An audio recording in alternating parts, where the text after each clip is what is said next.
Iyan o! Happy New Year po sa inyong lahat. At ito ay break time ko ngayon sa trabaho at uuwi ako. May pag Happy New Year tayo doon, may kain tayo. Actually galing lang tayo doon kanina at babalik lang tayo ngayong break time namin. Kasi may trabaho ako, visit. Na-tiyempo eh. Yun, gusto ko lang i-share sa inyo yung gaano ba kalamig ngayon dito. Grabe, negative 11 ang temperature natin ngayon dito sa Nebraska North Platte. At tingnan nyo naman yung New Year dito, sobrang kakaiba.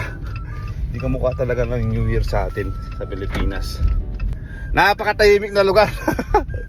Walang nagpapaputok. Hindi kamukha sa atin pag lumabas kayo ng ganyang oras na New Year, talagang putukan na walang tigil sa labas niyan. Ano? Tingnan nyo naman yung mga salamin ko, nag-aano pa yan. Sobrang lamig, nag-yelo. Saktong kita ko lang yung daan kaya pinaandar ko na.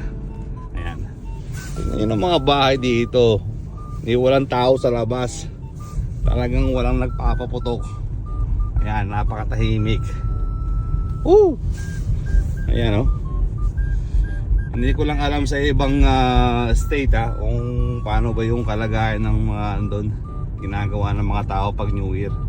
Parang nakita ko bang mas masaya dito at nagpapaputok sila pagka 4th of July. Yun, talagang nagpapaputok sila talaga dito. Talagang celebrate talaga sila. Dito pag New Year parang normal na araw lang oh. Ayan oh. Kasama ko kanina, mga binabati ko ng Happy New Year, nagugulat sila sa akin. Parang hindi talaga ano sa kanila. Ayan oh. Nagre-reply naman sila pero hindi ganun kamukha sa atin. Talagang bawat kita mo talagang magbabatihan kayo ng Happy New Year eh. Yun, nandito na tayo sa apartment. So yun, nandito na tayo. Sobrang lamig. Madulas yung daan kasi yung ito yung yellow. Ano yung mga sasakyan. Parang may kristal na.